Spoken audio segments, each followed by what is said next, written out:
అందరికీ నమస్తే. హరి ఓం శ్రీ గురుభ్యో నమః. గురువుగారైన సతీష్ గురువు గారికి నా నమస్కారములు. లాస్ట్ క్లాస్లో ఆత్మజ్ఞాన సాధనలు కొన్ని అంశాలను మనం తెలుసుకున్నాము. సో ప్రతి ఆలోచనను ఆత్మజ్ఞాన దృష్టికోణంతో ఆలోచించటం ఎలా, ఈ ప్రపంచమే ఒక సాధన వస్తువు, నిజానికి కర్మ ఎవరు చేస్తున్నారు, ఎవరి వలన జరుగుతుంది, ఈ జ్ఞానం తెలుసుకుంటే భయం ఉండదా, ఇటువంటి ఎన్నో అంశాలను మనము లాస్ట్ క్లాస్లో తెలుసుకున్నాము. ఇవాళ మరికొన్ని సాధన సాధనలను తెలుసుకుందాము. కొందరు దుర్మార్గంగా ఉన్నప్పటికీ మంచి జరుగుతుంది, సుఖాలు అనుభవిస్తుంటారు. ఎందుకని? కొంతమంది క్రూరంగా ఉంటారు, దుర్మార్గమైన పనులు చేస్తూ ఉంటారు. సో అయినా వాళ్ళు సుఖ సంతోషాలతో బతుకుతూ ఉంటారు. ఎందుకు ఇలా జరుగుతుంది అని సందేహం రావచ్చు. నేను ఇంత మంచిగా ఉన్నా కూడా నాకే కష్టాలు వస్తున్నాయి, ఎందుకు? వాళ్ళు అన్ని పాపాలు చేస్తున్నప్పటికీ ఎందుకు వాళ్ళు సుఖంగా ఉన్నారు అనే సందేహం మనకు వస్తుంది.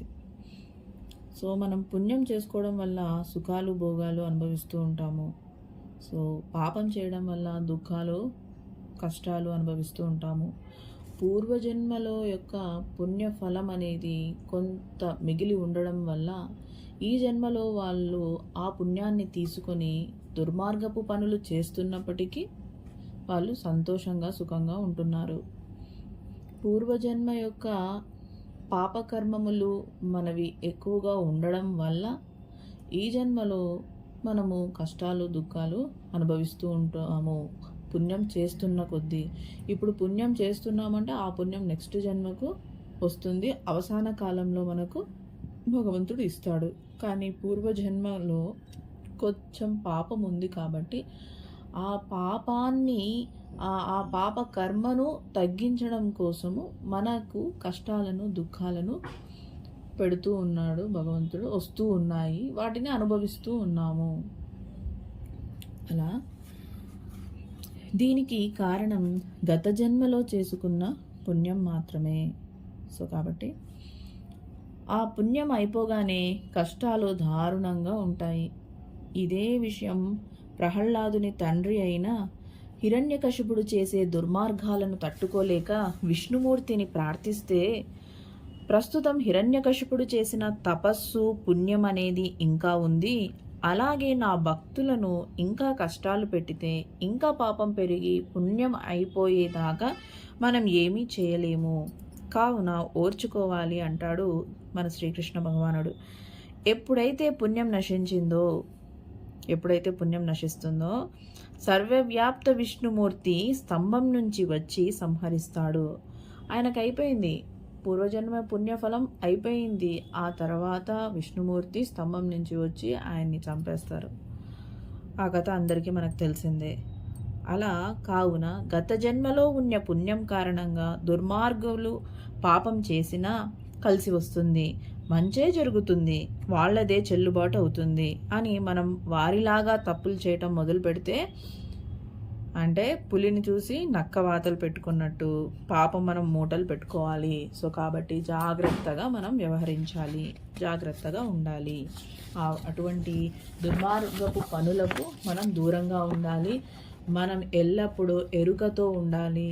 మనం ఏం చేస్తున్నాం, మనం ఎలా మాట్లాడుతున్నాం, మన ప్రవర్తన ఏ విధంగా ఉంది, మన కర్మలు ఏ విధంగా ఉన్నాయి, ఒకరిని బాధ పెట్టే విధంగా ఉన్నాయా, ఒకరిని సంతోషపెట్టే విధంగా ఉన్నాయా అని ప్రతి నిమిషము మనం ఎరుకతో ఉండి మనము జాగ్రత్తగా వ్యవహరించుకుంటూ పోతే మనం పుణ్యాన్ని సమపార్జించుకుంటాము.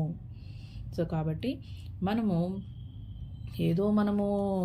చేస్తున్నప్పటికీ మనకు మంచి జరుగుతుంది అనే భ్రమలో మనం ఎప్పటికీ ఉండకూడదు. ఇక సమాజంలో దుర్మార్గం, అన్యాయం, ఘోరాలు చేయటం చూస్తూ ఉంటాము.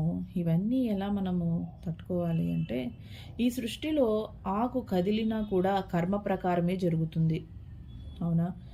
అంత ఖచ్చితంగా కర్మ అమలు అవుతూ ఉంటుంది. ఎవరి వారి ప్రారంధం అనుసరించి వారు ఫలితం పొందుతున్నారు. ఎవరంతకు వాళ్ళు వాళ్ళ కర్మానుసారంగా ఫలితాన్ని పొందుతూ ఉన్నారు. ఈ రోజున ఘోరమైన నేరం చేసిన అతను మరో జన్మలో మరో వ్యక్తి చేతిలో అన్యాయం ఘోరం చేయబడతాడు. సో, ఈ జన్మలో ఒకడిని భయంకరంగా హింసించి చంపేస్తే నెక్స్ట్ జన్మలో అతని చేతనే మళ్ళీ హింసించబడతాడు. అది మనం ఎప్పటికీ మర్చిపోకూడదు. కాబట్టి మనం పొరపాటున ఒకరిని ఏమన్నా మాట అన్నా మనం చాలా జాగ్రత్తగా ఉండాలి. ఆ పుణ్యం అనేది అయిపోయిన తర్వాత ఈ జన్మలోనే మనము పడాల్సిన పరిస్థితి కూడా వస్తుంది. అప్పుడు మనకు ఆ అన్యాయం అవబడ్డ వ్యక్తిపై సానుభూతి ఉంటుంది. ఎందుకంటే ఆ వ్యక్తి గత జన్మలో చేసిన కర్మలు తెలియవు కావున. సో కాబట్టి ఏ జన్మలో ఏ పాపం చేశామోరా, ఈ జన్మలో ఇలా అనుభవిస్తున్నాము అని మనం మామూలుగానే అనుకుంటూ ఉంటాము. ఆత్మ జ్ఞాన స్టేజ్లోకి పోయి ఆలోచించకపోయినా మామూలుగా మన వాడుక భాషలో మనం అంటూనే ఉంటాము, ఏ జన్మలో ఏ పుణ్యం చేసుకున్నాడో ఆయన ఇంత మంచిగా బతుకుతున్నాడు, జీవిస్తున్నాడు అనేసి. ఏ జన్మలో ఏ పాపం చేశాడో ఈ విధంగా ఇంత దారుణంగా హీన స్థితిలో ఉన్నాడు అనేసి. కాబట్టి మనము ఎంతో మందిని చూస్తూ ఉంటాము, గొప్ప వాళ్ళని, సినిమా యాక్టర్లని. వాళ్ళ పుణ్యం కొద్దీ వాళ్ళు మంచిగా బ్రతికింటారు. ఆ పుణ్యం అంతా అయిపోయిన తర్వాత లాస్ట్కి అన్నం తినడానికి కూడా ఉండదు. ఎటువంటి దీన స్థితిలో ఉండిపోతారు. సో కాబట్టి మనము ప్రతిదీ చూసుకొని ఎరుకతో ఎల్లప్పుడూ ఎప్పటికప్పుడు మనల్ని గమనించుకుంటూ మనము చాలా జాగ్రత్తగా ఉండాలి. కోరికలు ఎలాంటివి అంటే, మనస్సు తాను నిర్మించుకున్న గూటిలో తానే చిక్కుకున్నట్లు మనస్సు నుంచి పుట్టిన కోరికలు సంకల్పాల వలన తానే బంధించుకుంటున్నది. ఫర్ ఎగ్జాంపుల్, తన భార్య డప్పు కొడుతుంటే పోతురాజు ఒక పెద్ద తాడుతో తనను తాను కొట్టుకుంటూ భిక్షం అడగటం. అలానే మనస్సుతో లేనిపోని కోరికలు పెంచుకోవటం, దానిని చేయలేక సాధించలేక ఏడవటం, దుఃఖం చెందటం. అంటే కోరికలు పెంచుకోవటం ఎందుకు, ఏడవటం ఎందుకు అంటే కోరికలతో తనను తాను కొట్టుకున్నట్లే కదా. కాబట్టి కోరికలు ఎలాంటివంటే మనకు అది చేయలేము, కానీ చాలా పెద్ద పెద్ద కోరికలు కోరుకుంటూ ఉంటాము. సాధించలేకపోవడం వల్ల మనకేమవుతుంది, దుఃఖం అనేది ఏర్పడుతుంది. సో ఈ దుఃఖం ఏర్పడి కోరికల్ని పెంచుకోవడం ఎందుకు, మనము ఏడవడం ఎందుకు, ఇవన్నీ ఎందుకు? కోరిక ఎలా కలుగుతుంది? సో కోరిక ఎలా కలుగుతుంది? మనకు ఆత్మజ్ఞానం లేకపోవడం వల్ల కోరికలు అనేవి మనకు కలుగుతూ ఉన్నాయి. ఆ వస్తువు, పదార్థం, వ్యక్తి వేరు అనే ఆలోచన మనకి ఎప్పుడైతే మొదలైందో మనకు కోరిక మొదలవుతుంది.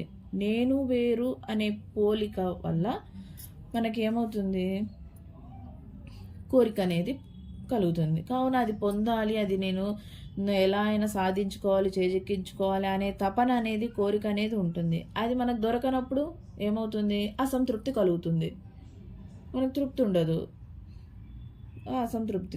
సో దీనివల్ల కోరిక అనేది కలుగుతూ ఉంటుంది. ఎప్పుడు ఆత్మజ్ఞానం లేకపోవటం వల్ల మనకు కోరిక అనేది కలుగుతుంది.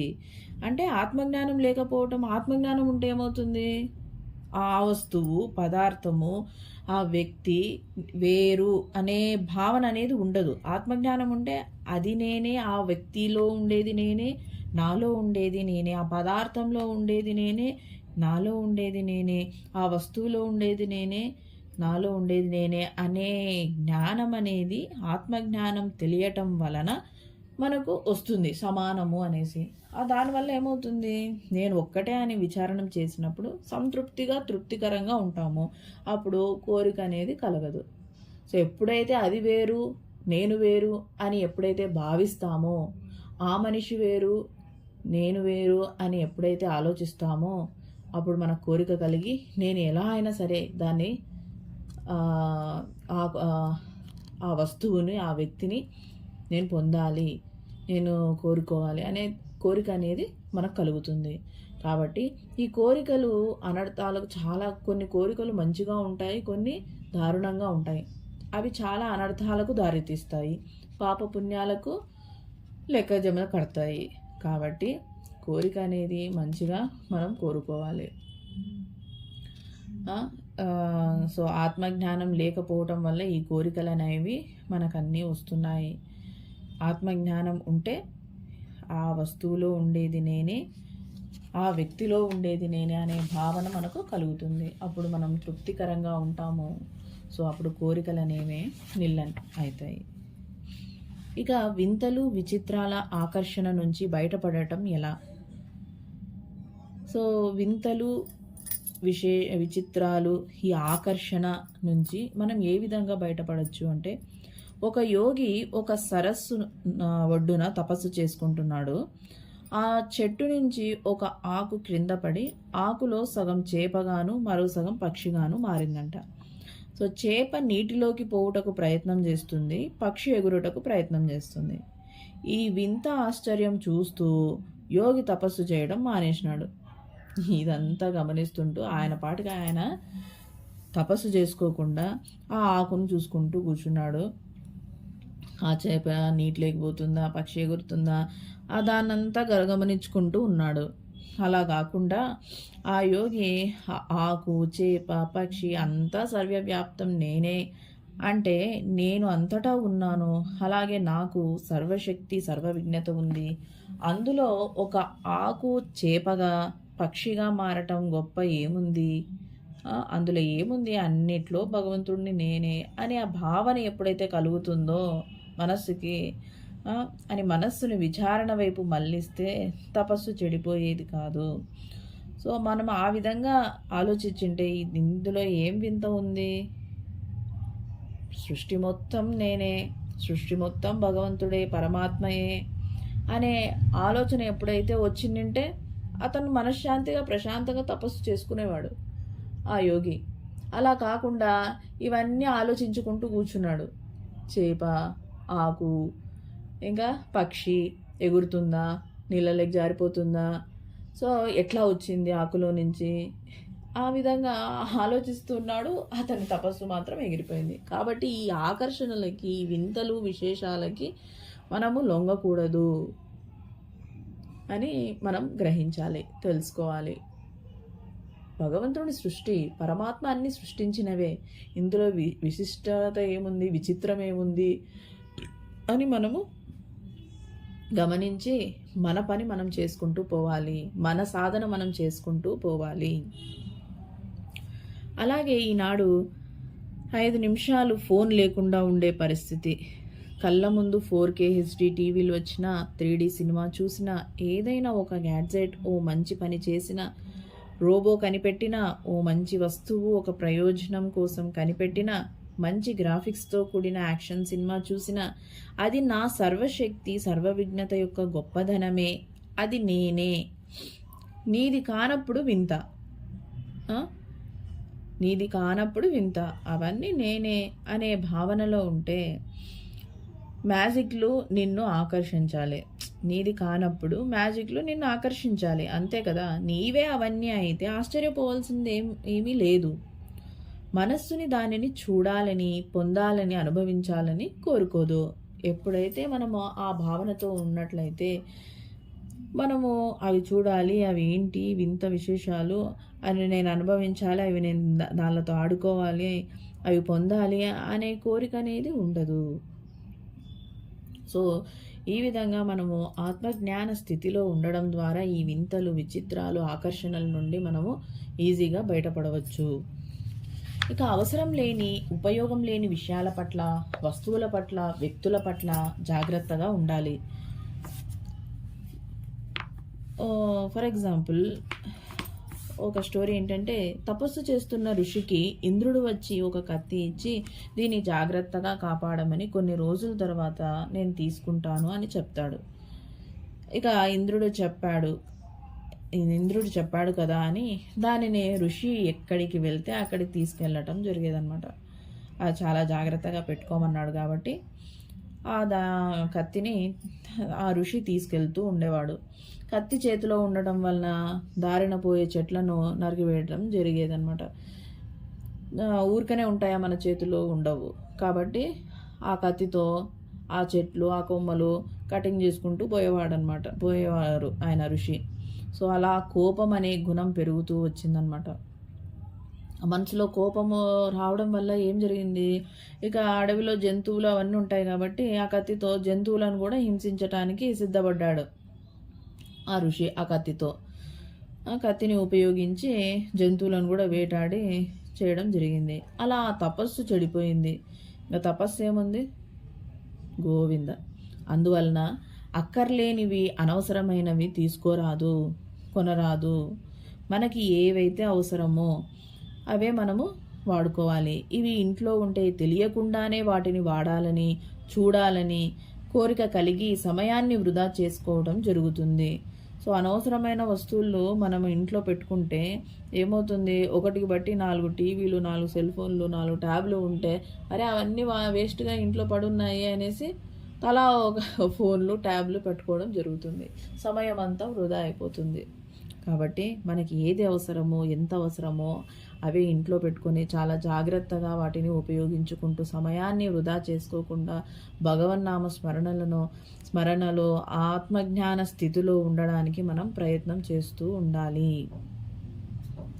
ఈ రోజుల్లో చేతిలో స్మార్ట్ ఫోన్ ఉంచుకొని మనోనిగ్రహం సాధించాలంటే చాలా కష్టం. కొంచెం సేపు చూద్దాంలే అని అనుకుంటాము. అది నిదానంగా సమయాన్ని మొత్తం తీసుకొని వ్యసనంగా మారుతుంది. ఒకసారి వ్యసనంగా మారితే అది మానుకోవడం చాలా కష్టము. ఇక ఆత్మజ్ఞానంతో ఆ ఆకర్షించే విషయాలు, వింతలు, విచిత్రాలు అన్నీ నేనే అయినప్పుడు వాటి గురించి తెలుసుకునేది ఏముంది అని మనస్సుని వాటిపైకి వెళ్లకుండా కంట్రోల్ చేసుకుంటే మన జీవితం చాలా బాగుంటుంది. సో ఆత్మజ్ఞానంతో మనము ఆలోచించాలి.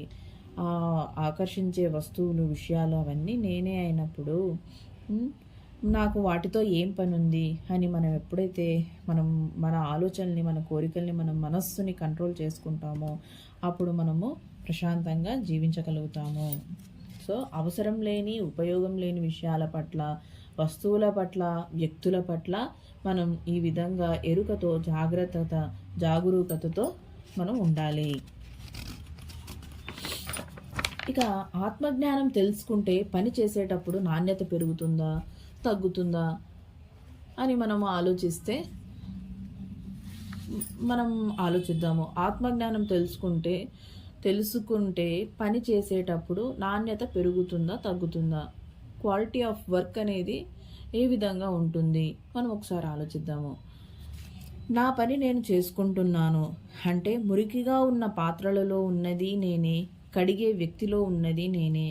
సో కాబట్టి ఇది నా వర్క్. ఇంట్లో నేను పని చేసుకుంటున్నాను, నా పాత్రలు నేను తోముకుంటున్నాను, ఆ మురికిలో ఉండేది నేనే చేస్తున్నాను. నేను అందులో ఉండేది నేనే, నాలో ఉండేది నేనే. సో కాబట్టి వేరే భావనతో లేకుండా క్లీన్ చేసుకుంటాము. మురికిగా ఉన్న రోడ్డు నేనే, మురికిని నేనే, ఊడ్చే వ్యక్తిని నేనే. కావున నా మురికిని నేను శుభ్రం చేసుకుంటున్నాను కాబట్టి మనకు ఏ ఫీలింగ్ ఉండదు, అంత శుభ్రంగా క్లీన్ చేస్తాము. సో క్లీన్ చేసే వాళ్ళు బయట స్వీపర్స్ ఉండడం వల్లే పరిశుభ్రంగా ఉంటుంది. సో వాళ్ళు నేను ఎందుకు చేయాలి అనే భావనతో ఉంటే మనము ఉండగలుగుతామా? ప్రపంచంలో, దేశంలో, మన ఊర్లలో మున్సిపాలిటీ వాళ్ళు ఉండడం వల్ల నీట్గా చెత్త ఊడుస్తున్నారు. వాళ్ళ నా పని ఇదే, నాకు దేవుడు అనే భక్తి భావనతో రోడ్లు మొత్తం ఊడుస్తారు. అలా ఉండడం చేతనే మనం ఇవాళ ప్రశాంతంగా ఉన్నాము. కాబట్టి ఎప్పుడైతే మనము ఆత్మజ్ఞానం తెలుసుకుంటే ఇది నా పని, ఇది నా డ్యూటీ అనే భావనతో చేస్తే వర్క్ కూడా మంచిగా పూర్తవుతుంది. కంప్యూటర్ నేనే, పనిని నేనే, చేసే వ్యక్తిని నేనే. ఇక్కడ ఎదురుగుండే కంప్యూటర్ నేనే, ఆ పని నేనే, చేసే వ్యక్తిని నేనే. నా పని నేను చేసుకుంటున్నప్పుడు ఎందుకు వస్తుంది బద్ధకము? రాదు. కాబట్టి ఆ విధంగా మనము చేసుకుంటూ పోతే పని అనేది చాలా చక్కగా జరుగుతుంది. అసంతృప్తి సాధారణంగా ఒక పని చేసేటప్పుడు చేయబడే పని అనేది వేరు అనే భావన ఉన్నప్పుడు ఇష్టమైతే ఆకర్షణ ఉంటుంది, అయిష్టమైతే వికర్షణ వస్తుంది. సో నా పని అనుకుంటే చేసే పని ఎంతటి కష్టంగా ఉన్నా, మురికిగా ఉన్నా అయిష్టం రాదు. కారణం నా పని నేను చేసుకుంటున్నాను అనే భావన ఉంటుంది కాబట్టి ఎల్లప్పుడూ నా పని, ఇది నా ఇల్లు. ఇప్పుడు మనం సర్వీస్కి ఎక్కడైనా వెళ్తూ ఉంటాము, అక్కడ మనం చేస్తూ ఉంటాము, ఇది నా కర్తవ్యం, నేను చేస్తున్నాను అనే భావన ఉంటే మనం నీట్గా మంచిగా చేస్తాము.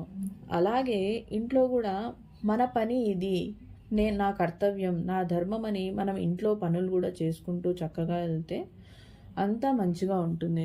అదే నేనెందుకు చేయాలి, మా అత్త చేయలేదే, ఇది కోడలే చేయాలి, ఆ విధంగా పోటీ పడుతూ ఉంటే అవి ఆ విధంగానే ఉంటాయి. కాబట్టి ఎల్లప్పుడూ నా పని ఇది, నా ధర్మం ఇది, నా కర్తవ్యం ఇది అని చేసుకుంటూ పోతే క్వాలిటీ ఆఫ్ వర్క్ అనేది కూడా పెరుగుతూ ఉంటుంది. తల్లి, ఇంకొక ఎగ్జాంపుల్ మనం చూసినట్లయితే, తల్లి తన పిల్లల మలమూత్రాలను పట్టుకోవడానికి కారణం నా కొడుకు, నా కూతురు, నా బిడ్డలు అనే భావనతో క్లీన్ చేస్తూ ఉంటుంది. అదే తల్లి వేరే పిల్లల మలమూత్రాలను పట్టుకోవాలంటే ఇష్టపడుతుందా? ఇష్టపడదు. వేరే పిల్లోళ్ళు అని అంటుంది, కానీ ఇతరుల మలమూత్రాలను పట్టుకున్నప్పుడు ఆ మలమూత్రాలు నేనే, ఆ వ్యక్తిలో ఉన్నది నేనే అనే భావన ఉన్నప్పుడు, ఎప్పుడైతే అంత ఆలోచన, అంతటి భావన ఉన్నప్పుడు తల్లి పిల్లలకు చేసినట్టు సేవ చేస్తుంది. సో ఎప్పుడైతే ఆ ఫీలింగ్ వస్తే తన పిల్లలే అనుకొని వేరే వాళ్ళ ఇతరుల పిల్లలను కూడా తన పిల్లలు అనే భావనతో సేవ చేయగలుగుతుంది. సో అంతటి శక్తి రావాలి అంటే మనకు ఆత్మజ్ఞాన స్థితిలోకి మనము డీప్గా ఇన్వాల్వ్ అయినప్పుడు అప్పుడు మనకు ఆ స్థితి అనేది కలుగుతుంది. తల్లికి ప్రేమతో మనము బాలేనప్పుడు చూసుకుంటాము, అదే అత్తకు చూసుకోగలుగుతామా? చూసుకోలేరు. ఎందుకు? ఆ భావన రాదు. తల్లిలో ఉండేది నేనే, అత్తలో ఉండేది నేనే అనే భావన ఎప్పుడైతే కలుగుతుందో అప్పుడు ఇద్దరిని సమానంగా చూసుకోగలుగుతారు. కాబట్టి ఎప్పుడు ఆత్మజ్ఞాన స్థితిలో ఉండడానికి మనం ప్రయత్నం చేయాలి, సాధన చేస్తూ ఉండాలి. ఇక ఆత్మజ్ఞానం, బ్రహ్మజ్ఞానం తెలుసుకుంటే కోరికలు, ఆలోచనలు ఎలా తగ్గుతాయి అంటే, సినిమా స్టార్ అవ్వాలని ఉంది, సినిమా స్టార్లలో ఉన్నది నేనే, ఆ నటన నేనే, ఆ పోస్టర్ నేనే, డైరెక్టర్ నేనే, కీర్తి నేనే అనే భావన ఎప్పుడు ఉంటుందో అప్పుడు ఆ కోరిక అనేది తగ్గిపోతుంది. పలానా వాళ్లకు కారు ఉంది, కొంటే బాగుండు, ఆ కారు నేనే, ఆ వ్యక్తిని నేనే, అనుభవిస్తున్నది నేనే. పలానా వాళ్లకు ఇల్లు ఉంది, కడితే బాగుండు, ఆ ఇల్లు, ఇటుక నేనే, ఆ వ్యక్తిని నేనే, ఇప్పుడు ఇల్లు నేనే, ఇది సరిపోతుంది.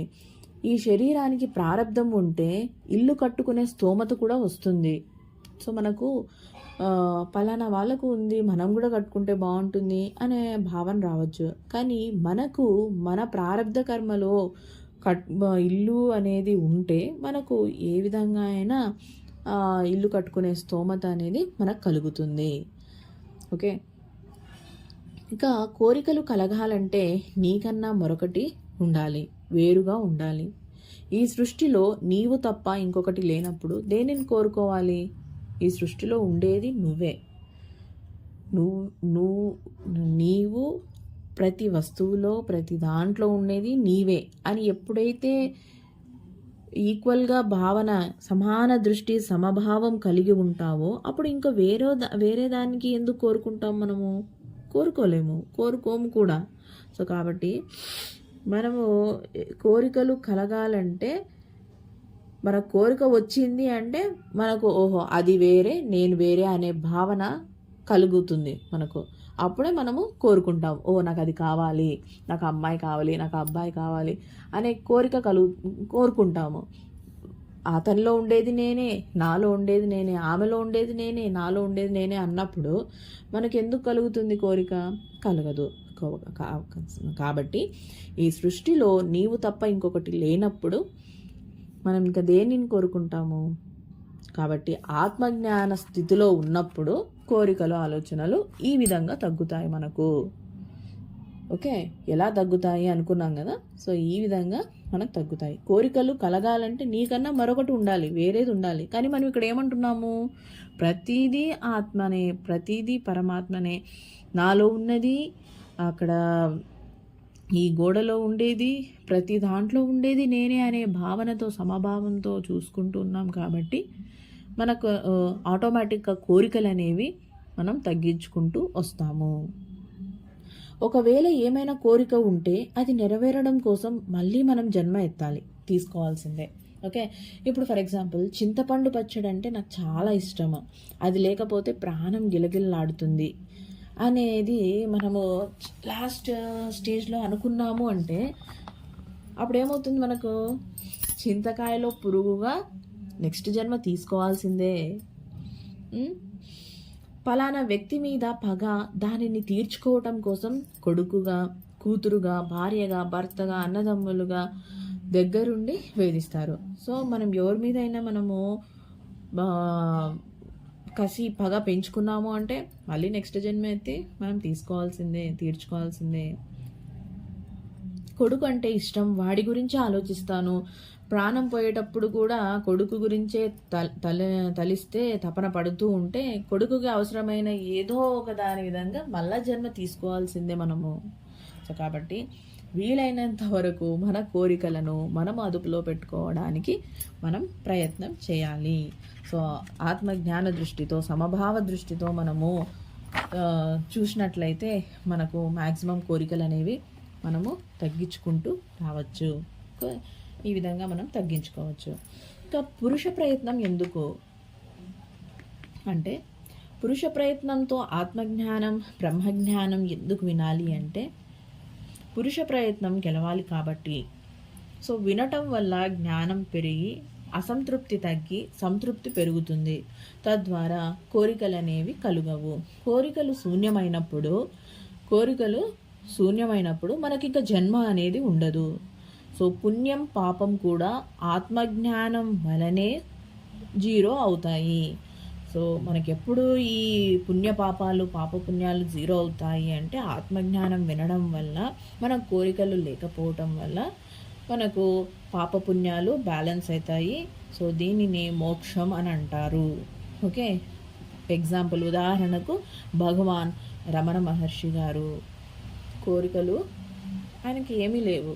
ఓకే, కాబట్టి మనము పురుష ప్రయత్నంతో ఆత్మజ్ఞానాన్ని, బ్రహ్మజ్ఞానాన్ని మనము తెలుసుకోవాలి. ఇక కోరికను బలవంతంగా అణచటం, కోరికను తీసివేయటం మధ్య తేడా ఏంటి? కోరికను బలవంతంగా అణచటం అంటే, ఫర్ ఎగ్జాంపుల్ డబ్బులు లేక మామిడికాయ తినలేదు అనుకోవటం కాదు, అది అణచటం. ఓకే, సో నా దగ్గర డబ్బులు లేవు కాబట్టి మామిడి పండు నేను తినలేకున్నాను అనేది కోరికను బలవంతంగా అణచటం. ఎప్పుడైనా తగినంత డబ్బులు ఉంటే మామిడి పండును తినాలనిపిస్తుంది, డబ్బులు ఉన్నా. మామిడి పండు తినాలనిపించకపోవడం విచారణ. మన దగ్గర డబ్బులు ఉన్నప్పటికీ మనము ఆ మామిడి పండు తినాలనిపించకపోవడం అనేది కోరికను సమూలంగా తీసివేయటము. ఓకే, సో ఈ విధంగా మనం కోరికలని మనం చాలా అదుపులో ఉంచుకోవాలి. సో ఆలోచనలను ఆత్మజ్ఞానంతో ఫిల్టర్ చేస్తే సున్నా అవుతాయి. సో ఎప్పుడైతే మనకు వచ్చే ఆలోచనల్ని ఆత్మజ్ఞానంతో మనము ఆలోచిస్తూ ఉన్నట్లయితే మన కోరికలు అనేవి లాస్ట్కి క్రమక్రమేణా జీరోను చేసుకోగలుగుతాము. ఏ విధంగా అంటే, దుర్మార్గం ఘోరాలు చేయటం చూస్తుంటాము పేపర్లలో, టీవీలలో. సో వాటిని విచారణ ద్వారా మనము సున్నా చేయాలి. అసౌకర్యం, అనాసక్తి, అయిష్టం ఉంటే పనులు చేస్తున్న వాటి ఆలోచనను మనం సున్నా చేయాలి. ఇక బంధువుల మరణం, అనారోగ్య సమస్యల ద్వారా వచ్చే ఆలోచనలను విచారణ ద్వారా మనం సున్నా చేయాలి. ఇక భోగములు, విలాసాల ఆసక్తిని విచారణ ద్వారా వచ్చే ఆలోచనలను మనం సున్నా చేయాలి. సో ఈ దుర్మార్గాలు, ఘోరాలు ఇవన్నీ మనం టీవీలలో చూస్తూ ఉన్నాము. సో వాటిని మనం ఎప్పుడైతే మనం విచారణ చేసి స్టాప్ చేయగలిగితే మనము హ్యాపీగా ఉంటాము. సో వాళ్ళ కర్మానుసారం వాళ్ళు జరుగుతూ ఉంది అనే భావనతో మనం ఆలోచించినట్లయితే మనం కూల్గా ఉంటాము. నేను బ్రహ్మం, సర్వశక్తి విజ్ఞత ఉంది, సర్వం నేనే, సర్వం నాలోనే జరుగుతున్నాయి, నాకు సృష్టి స్థితి లయ ధర్మం ఉంది అనే ఫిల్టర్ వేసినప్పుడు, సృష్టి ధర్మం ప్రకారం కలియుగంలో ధర్మం ఒకే పాదంతో ఉంటుంది అనే ఫిల్టర్ వేసినప్పుడు ఈ విధంగా మనము ఫిల్టర్స్ వేసుకోవడం వల్ల, సో అంటే మనం చెప్పుకోవడం వల్ల సృష్టి ధర్మం ప్రకారము కలియుగంలో ధర్మం ఒకే పాదంతో ఉంటుంది, ఈ శరీరం ప్రారంధం అనుభవిస్తుంది, సో అందుకు ఎదుటివారు సహాయం చేస్తున్నారు, అందుకు వారి తప్పు ఏమాత్రం లేదు అని మనం ఆలోచించుకోవడం ద్వారా మనము వాళ్ళ మీద కోపం పోదు. సో ఇప్పుడు నేను బాధను అనుభవించాలి, అది ఎలా అనుభవిస్తాము? ఫర్ ఎగ్జాంపుల్ ఆఫీస్కి లేట్ వెళ్తున్నాను, నేను ఆఫీస్కి లేట్ వెళ్ళడానికి కారణం ఎవరో ఒకరు వచ్చారు, వాళ్ళు కాస్త లేట్ చేశారు, సో వాళ్ళ వల్ల నాకు మంచి జరిగింది. ఎందుకు? అక్కడ నేను బాస్తో లేట్ అయ్యి తిట్టించుకుంటాను కాబట్టి. సో ఆ విధంగా ఈ శరీరం ప్రారంధం అనుభవిస్తుంది, అందుకు ఎదుటివారు సహాయం చేస్తున్నారు, ఆ విధంగా వచ్చి అందుకు వారు తప్పు ఏమాత్రం లేదు అనే ఆలోచన అనే ఫిల్టర్ని మనం ఎప్పుడైతే వేసుకుంటామో, ఆలోచిస్తామో, డీప్గా ఆలోచిస్తామో అప్పుడు మనము సంతోషంగా ఉంటాము. సృష్టిలో ప్రతీదీ అనిత్యమైనదే, అశాశ్వతమైనదే అనే భావన మనం కలిగి ఉండాలి. ప్రపంచంలో జరిగే విషయాలు, మంచి చెడు, సుఖాలు దుఃఖాలు, విచిత్రాలను, భోగాలను ఘోరాలను చూసి చలించకుండుట, సాక్షిగా యాంత్రికంగా చూచుట, ఎందుకంటే అవి అన్నీ చేయిస్తున్నది నేనే బ్రహ్మమే అనే భావన మనకు కలిగి ఉండాలి. ఇవన్నీ మనము సాధనల ద్వారా సాధన ద్వారా ఇవన్నీ మార్గాలని, సాధన క్రియలని మనము క్రియల ద్వారా ఈ ఆత్మజ్ఞానాన్ని సాధనలో పెట్టుకోవచ్చు. సో ఇక మరికొన్ని విషయాలని నెక్స్ట్ క్లాస్లో మనం డిస్కస్ చేద్దాం. ఇంకా ఏ విధంగా ఈ ఆత్మజ్ఞానము తెలుసుకున్న తర్వాత ఎలా ఉండాలి, ఈ జ్ఞానం తెలుసుకున్న తర్వాత మన ఆలోచనలలో మార్పులు ఏ విధంగా గమనించాలి, ఆత్మజ్ఞానాన్ని ఆచరణలో చేసేటప్పుడు అతి తెలివిగా ప్రవర్తించకూడదు, ఒత్తిడి తగ్గాలంటే కర్తృత్వం వదిలేయాలి, ఇలా ఇంకా ఎన్నో విషయాలు మనము నెక్స్ట్ క్లాస్లో డిస్కస్ చేసుకున్నాము. అందరికీ అర్థమైందని భావిస్తున్నాను. హరి ఓం శ్రీ గురుభ్యో నమః. జై శ్రీరామ్.